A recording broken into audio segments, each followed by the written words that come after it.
y'all, welcome back for a review of episode 3 of season 1 of Shadow and Bone. As always, before we get into it, please like, subscribe, thumbs up, share, talk to me in the comment section. If I'm missing some stuff, let me know. If I got some stuff wrong, I'ma hate you, let me know.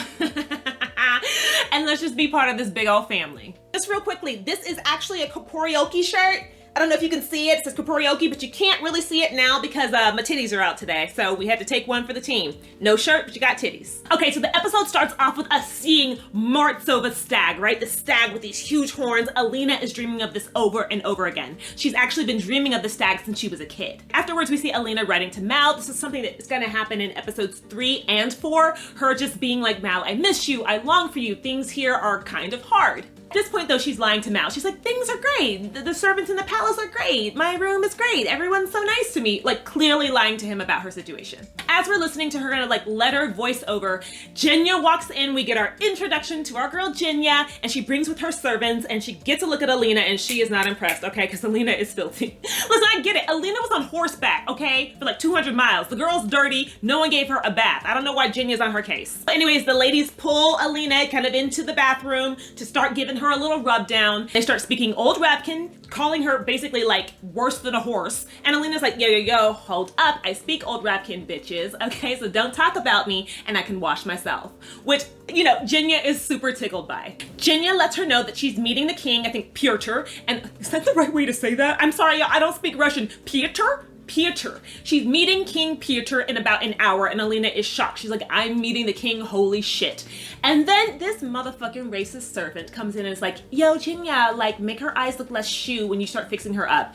Bitch, I'd kill you in a second. I would have gotten right out that bathtub, torn your eyes out, and been like, oh, you wanna mess with my eyes? Hey, look at these. Look at these eye fingers. I'm so sorry, I'm so violent. I watched Mortal Kombat on Friday. I have violence running through me right now, so I'm sorry about that. It's also another one of those points where we're continuing to bring up the discrimination that Alina is basically getting from everyone in Ravka. At this point, luckily, Jenya sends all of the servants out, and she's like, Lena, you know, sorry about that. These servants aren't even mine. They're the queen's, and they're basically there to spy on me. And then she's kind of, you know, brings Alina into another room, and she tells her that she's there to fix her up. Alina, of course, is like, please don't fix up my eyes. And Jenya's like, girl, I don't care that you are part shoe. Come on now. Jenya explains that she's a tailor. A tailor is actually in the karaoke family of Grisha, and they know how to both fix and alter bodies. So she's basically kind of like a plastic surgeon in her magic. I do complain a little bit about Jenya in my overall review that I didn't like where she ended up, but I do like that she comes in the room and she's super confident and super sexy. That is book Jenya. I wish they had continued to go along with this over the course of the season, obviously, but I do like that her introduction, she comes in, you know, has presence and knows who she is. Jenya, of course, she sits Alina down in front of the mirror, gives Alina a little mirror, and then she starts fixing, you know, Alina's hair, making it more shiny. And Jenya starts explaining, you know, that she started using her craft when she was 3 years old. She's been doing this for a long time, and that she was actually gifted to the queen by the Darkling. Back in Ketterdam, we have the crows sitting in a carriage with the conductor talking about how they can get into the little palace to kidnap Alina. The conductor mentions that he knows a heartrender named Nina. Ah! I screamed! I love Nina so much, so it was so exciting to be like, oh yes, this is our introduction to Nina. We find out that Nina has told the conductor that basically she is a radical Grisha who doesn't think that the Grisha should be in service to the crown.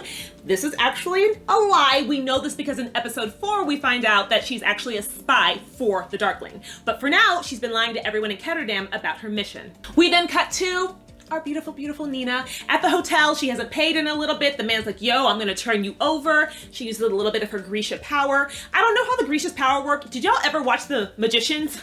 And they have to like, it's actually interesting. One of the writers on this show worked on The Magicians, and so I love that they brought over some like hand movements for this, but like very vague, just kind of like vague diamond shapes for this show. So Nina gets up to her room. She's waiting for the conductor, and boom, oh, fuck, the Fjordans pop in her room. She's been betrayed by someone. She's about to fight them off when through the window, like a little rope tie thing goes around her wrist, and she gets captured and taken away by the Fjordans, who, if you guys don't know, they consider the Grisha to be witches. They are evil, and they're gonna take her to their country where she's gonna be held, like a trial will be held. Basically, they're gonna find her guilty and they kill all of the witches. This is pretty true to the book. She is captured by the Driscoll before the events of Six of Crows. Obviously, it's happening in a different order because they're combining the two books, but She is captured by the Driscoll in the books as well and taken away, and that is how she meets Matthias. The crows and the conductor arrive at the hotel, and it's unfortunate. Nina is already gone. And they figure out that she's been taken by the Driscoll because they left behind a little, like, one of their, like, little symbols is on the bed, and they are like, okay, great, she's been kidnapped. Fuck, what do we do? And they're kind of, like, ready to drop the plan, but Cass is like, no, we're gonna press on. The conductor agrees to still take them across the fold, but he basically gives them a grocery list. He needs 20 pounds of alabaster coal, he needs a goat, and he needs some jerda. Jerda is basically like a, tobacco, like a chewing tobacco. It's orange. You put it in your cheeks and you spit it out. Everyone, I think in like Ketterdam and or Church, basically chews it. So that's what he's looking for. Also acts as a stimulant. So basically he's looking for some jerda to get him across the trip, 20 pounds of alabaster coal, and a goat, which we will all find out why he needs all that shit. He tells them that they're gonna meet at night at the wreckage of a skiff at the edge of the fold. So, you know, Cass is handing out money to everyone, gives everyone their assignment to go get the stuff, and he hands some money to Jesper, and he's like, listen, no detours, sir. And of course, what happens? Jesper's walking through the marketplace on his way to get some coal, and he hears some men making a wager, and Jesper is a gambling addict. He's a gambling addict in the books as well. And of course, he just kind of detours and takes all of the money to gamble with. Sir, use like $1. You know what I mean? Like, I'll put $1 in. The whole thing gone. Over at the little palace, Alina has basically been like decked out in this weird like army outfit that also has a veil in order to go see the king. So Jenya's kind of making her way around the entire little palace in order to get down, and Alina sees the library. She asks if she can use it. I'm sure she's never had access to a library like that before in her life, so she's very excited, and she's just getting to see all the bits and pieces, as we are, of the little palace. She learns that as a part of her presentation, she's going to be meeting the king, the queen, the apparat, and the crowned prince. And of course, as she's talking to Jenya, who comes up behind her super dramatically and sexily? The Darkling. As he's walking with her on the way to the big palace, he explains a little bit about their power. I know this is a little confusing. To them, they're not really using like magic. They call their magic the little science. He explains that they don't conjure things up, right? They don't just like make things happen. They use the elements around them to make things happen, which is why they call it science versus something like magic. Alina is understandably nervous about meeting the king. She can't control her powers, something that we saw at the beginning of the episode. She's trying to snap, make her powers happen. She can't summon them by herself, but the Darkling, you know, he takes her, he looks her in the face. He's like, baby, trust me, baby, you gotta trust me. And she looks back at him and she's like, daddy, I'll trust you. That's not at all how it happened. That's how I wish it all happened. I wish there was so much more sexiness. That's not how it happened, but he's just like, trust me, I will get you through this. You're no longer alone. The Darkling mentions to her that after meeting the king, if the king wills it, she'll be able to stay at the little palace and train with him. And she's like, yo, why? What? You're Grisha. Don't you have control over me? And he explains that no, the king still has power over him. And you can tell that still rubs him the wrong way. And so they arrive at the big palace. They're in front of the court. So Alina gets in front of them and she takes off her veil, and then this whole country's so racist. The queen's like, oh, I thought she'd be Shu, but I guess she's Shu enough. And she tries to be like, can someone, you know, translate for me? And Alina's like, yo, I speak the language. Like, I'm literally from here. Okay. And the queen's all confused. Oh my God, a person that looks Shu that speaks Ravkan? What is this? What are you? She asks Alina. And the Darkling stands in front of her and he looks at Alina and he's like, she's a sun summoner and she's gonna change the future. He then kind of brings darkness into the room and he turns and he faces Alina. And she has like fear in her eyes, you can see it, but she gives this like little, it's very little, this little nod. Like this little, like, I trust you. And that's like the first moment where like, he's sowing seeds, right? Like that first moment of her like just trusting the Darkling for the first time. And he asks her to bring forth the sun, and then he grabs her arms and all of her power comes out and the sun brightens up the room. Everyone in court is obviously astounded by this display of her powers. Nadia and Marie are there, you know, in the crowd. We haven't met them yet, but that's who's there. They're looking on. They're so excited about this. Like, their savior has come. Obviously, the king is like, okay, how long till she's ready to go? And the Darkling's like, yo, hold up. We don't even know if she's enough by herself to get rid of the fold, so I'm gonna train her. She's gonna stay at the little palace. Understood. I believe he actually says understood to the king. And the king, you know, a little upset that the Darkling's trying to put him in his place, but he's just like, okay, you've got some time. But what we learn is over in West Ravka, there are uprisings. So as you know, Ravka is split in the middle by the fold. So we have East Ravka and West Ravka. West Ravka is on the other side of the fold, and the people there are tired of sending their taxes to East Ravka. They're tired of having to be held accountable to East Ravka. So there are uprisings on that side. So the king's like, yo, you've got a little bit of time, but we need a united Ravka if we're gonna fight off all of our enemies for our own civil war. The Darkling turns to Alina, looks in her eyes, and he's like, you were perfect. What? The court is around them, sir. Save it for the bedroom, please. And then he welcomes her home.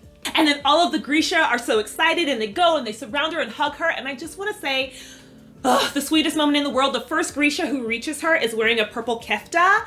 That's Leigh Bardugo, who is the writer of these books, and I'm so happy for her. How wonderful would it be to see your baby come to life in such a wonderful way, and you get to put on a robe that has only ever been on the pages, and you get to hug a character that's only ever been on pages.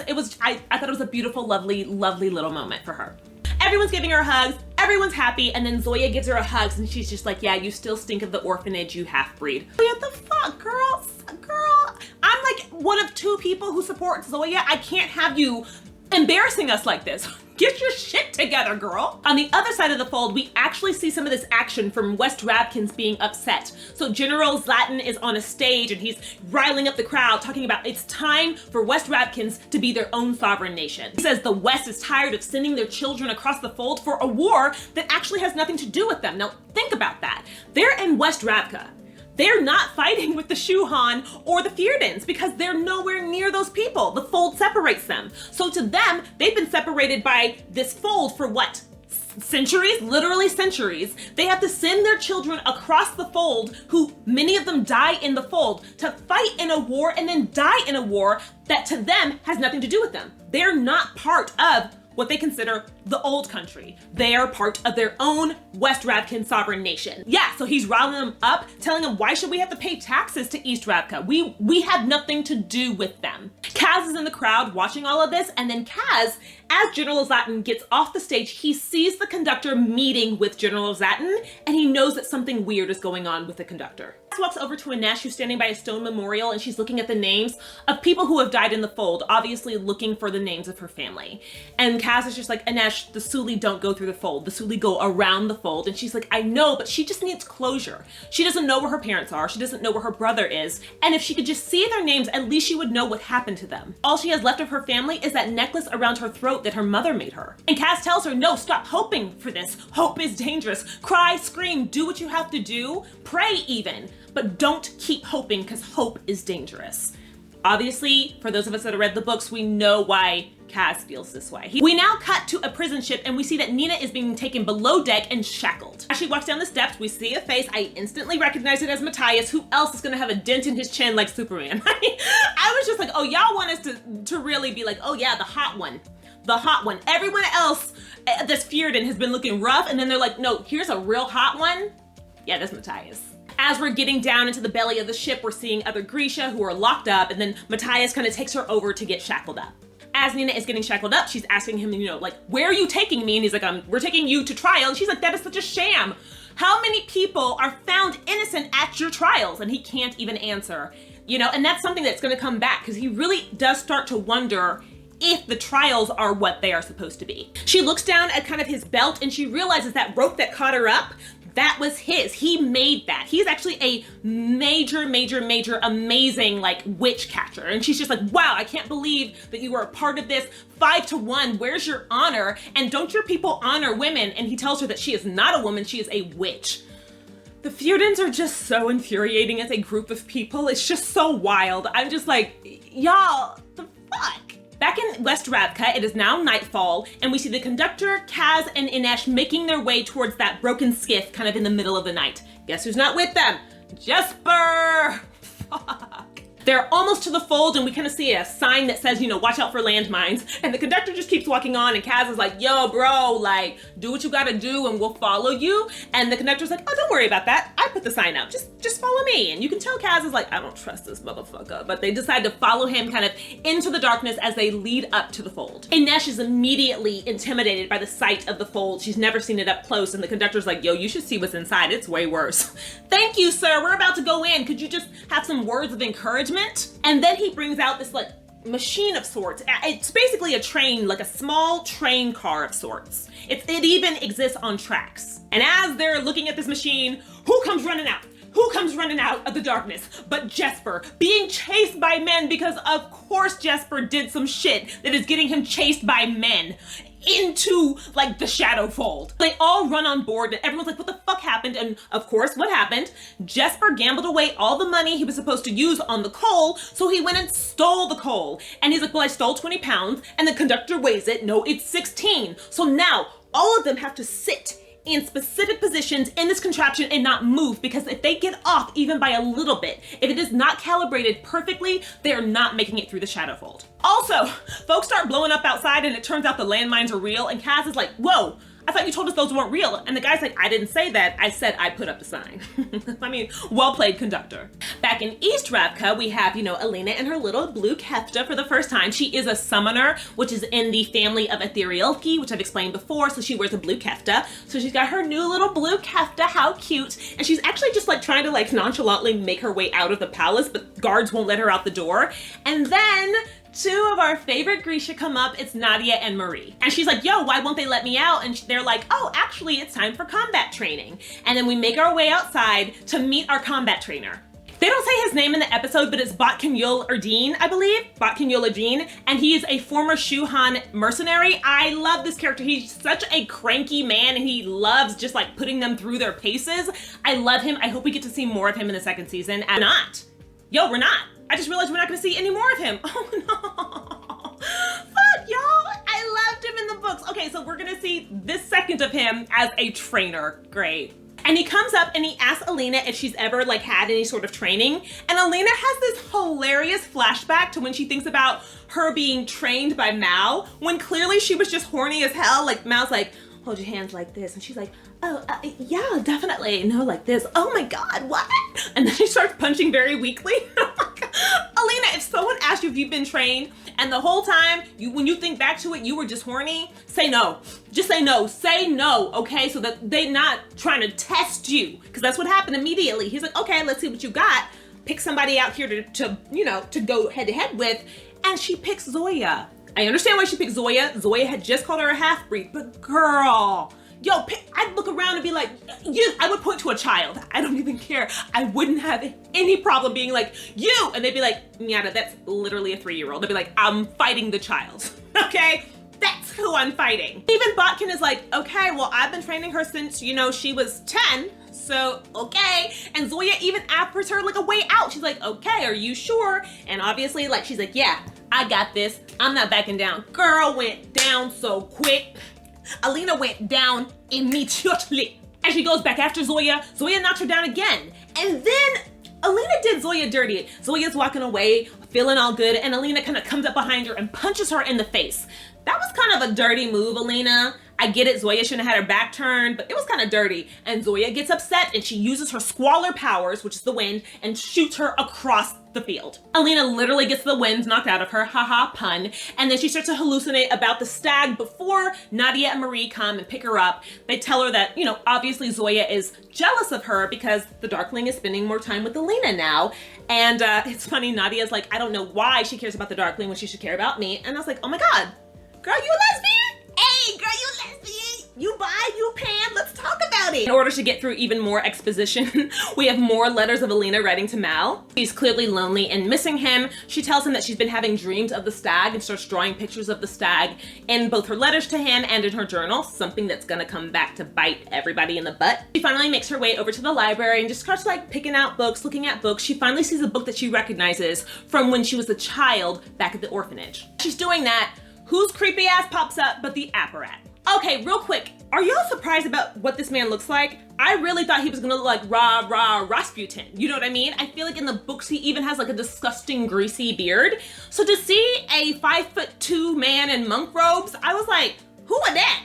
I was like, does he work for the apparat? Like, who are you? I do love that the apparat can't ever stop being creepy though. Even in the books, this man doesn't know how to talk to people. So he's like, instead of just being like, hey, I'm the apparat. Like, are you Alina? Nice to meet you. He's like, hello, let's be friends.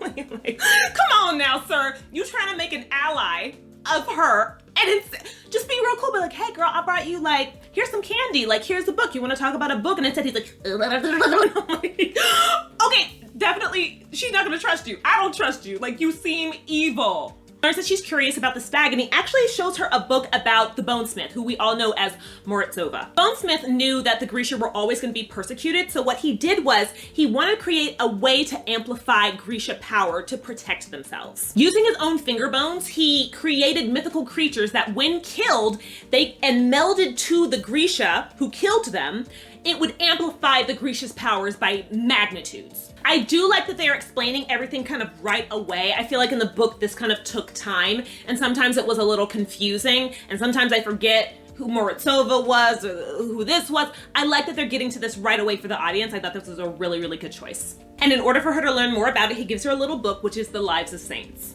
She's then taken over to Bagra to be trained, and of course she's completely unimpressed with Alina. She gets real mean real quick. She's like, you weak, you look weak, where's the rest of you? Where are your parents from? Where are you from? I mean, just not even giving Alina a chance really to even get through some of these questions. Bagra asks her like, oh, so where do you belong? And Alina's like, with my friends, and Bagra scoffs like, Alina, that was always gonna be the wrong answer. After this assault, Bagra asks her like, who are you? And Alina's like, the Sum Summoner? Literally with a question in her voice, and Bagra's like, girl, leave and come back when you actually believe that. It's interesting, I think over the course of this episode, we're watching Alina's letters go from being like really, really hopeful to being like, Mal, I miss you. And then in this next letter, her basically saying she knows she should be grateful. She's never had a life like this, but all she wishes is that she was back with, she's about to say Mal, but instead she says the First Army, but we know what she means. She just wants to be with Mal. Back with the crows, they are now on their way across the fold with the conductor. He starts explaining his system a little bit, but he finally mentions that the tracks aren't complete. Jesper loses it. Jesper's like, what you mean? I'm so sorry, what you mean? And the conductor keeps being like, add coal, and Jesper's like, I'm sorry, let's go back to that. What you mean the tracks aren't completed? And the guy's like, oh, I added some slats, like everything should be fine. Don't move. Everything should be fine. And Jesper's like starts to freak out. He tells them that they just need to be very quiet though, because they're coming up on a Volcra nest. And of course the Volcra like hears the train or whatever, and they are gonna start attacking the train. Alina attends a dinner, and Nadia and Marie are there. They're like, how was your training? And obviously she lies. She's like, oh yeah, I think things with Volcra are going really good. A plate is placed in front of her, but before she could eat it, someone stops it, pulls it towards them, and the camera kind of pans up, and we see that it is a man who is her taster. They call him an Okazatsia taster. Okazatsia, basically, they never explain it in the TV show, but in the books, it basically means a person without power. It's what Grisha call everyone else. It's an insult. But basically, they are using this man as a taster to make sure that her food isn't poisoned. And Alina's like, yo, like, are they forcing you to do this? And the man's like, nah, this is a plum ass gig. Like, I loved when the other taster died. Because all you gotta do is just sit there and eat food. And I guess like you could die, but otherwise you get fed really well. At the head of kind of the room, Ivan is there, and he stands up and he reads news from the like war front. And he's talking about all of the casualties of war. And then he's like, why are you here eating figs when you should be out there training to help us end all of this violence? Talking to Alina, bitch, I got here 2 days ago. I'm gonna eat my motherfucking figs, okay? I've been poor my whole life. You guys have been at this palace. I'm gonna eat my figs and I'm gonna go to training. I was like, Ivan, sit your ass down. That man's so extra. Nah, sit down, sir. Back in the fold, our crew is being attacked by the Volcra. The conductor's freaking out. He needs more coal. And I mean, Jesper is freaking out. He's freaking out so hard. This is one of the best events in the series. Like truly one of the best action sequences, one of the best things for Jesper. I loved everything that happened in this scene. So Jesper's freaking out and the conductor's like, grab the goat, grab the goat. And Jesper's like, I'm not gonna give the goat to the Volcra. And he's like, it's not for them, it's for you. And Jesper's like, oh. Picks up the goat and now it's his like therapy goat. And he's just sitting there like rocking with the goat. Perfect, perfect. Comedy, perfect. Every moment of that was perfection. Things keep falling apart and they think they're almost through it, but then a Volcra kind of actually gets stuck on the train, which is holding them back, and the conductor is like, okay, say your prayers, make your peace, we're gonna die. And the camera, cuts to like some feet walking across the like train, and then it pans up and it's Jesper, right? And he's still holding the goat, and he gets his gun out, and he like just looks up at the ceiling, starts shooting all of the Volcra. It is such a brilliant moment. It is such a kick-ass moment for Jesper. It is the moment where I like just was so happy, because that is the Jesper I've been wanting for like this, for the past few episodes, and for us to get there was just such a joy and a delight. And the fact that they managed to still infuse humor in it, chef's kiss, because humor is part of who Jesper is. So just perfect. So he shoots the final Volcra, and it's just like the cutest thing I've ever seen. He gets this little smile on his face and he goes and sits down back in his seat, and you can tell he's just so proud of himself. And I was like, baby, yeah, you go head on with your bad self. Go head on, Jesper. Back in East Ravka, Alina is again writing to Mal. And again, like I said, these letters, like she's just getting more and more and more upset. She reminds him of when they were kids and, you know, they kept thinking that a miracle was never gonna come. There was never gonna be a saint that was gonna save them. So all they had was themselves. But now look, she's the one everyone's looking to. And what is she supposed to do with that? She is so afraid of the position that they put her in. She's afraid of success and she's afraid of failure. What does that mean for her? And what does it mean that the things she didn't believe in are now her truth? She says she remembers when Mal taught her about cardinal north and true north. How cardinal north is the north that's on the map, but true north is home. And she says that like Mal has always been her true north. He is her home. He is where she feels safe. And if she is to survive this, she needs to be home and she needs him.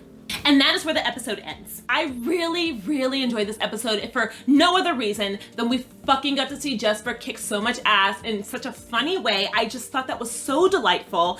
I love his character so much in the books. And this was a way for me to be like, that's it. That's it. That's the Jesper that Kaz hired. That's why he hired him. When it comes down to the wire, the man comes through. And I loved that. So that was just such a wonderful moment to me. Like, this is for me where I started to be more interested in the Crow story. Not taking away from the Shadow and Bone story, but I just mean I finally started to like engage in what was happening with the Crows. Also, what I'm noticing with this show is even though it is so easily bingeable, each episode has a very nice start and a nice finish, which means like if you just wanted to watch them one at a time, they're also just like really nice episodes to watch on their own. So I just think, as opposed to a lot of Netflix series where like you actually need to keep going because you're like, what? This is really nice to just be like, okay, we started with the letter, we're ending with the letter, here's what happened in the middle. Just a beautiful episode of television in its craftsmanship. Okay, y'all, that is it for now. You know, get ready for episode 4. As always, like and subscribe, and I will see you guys on episode 4 review. Bye.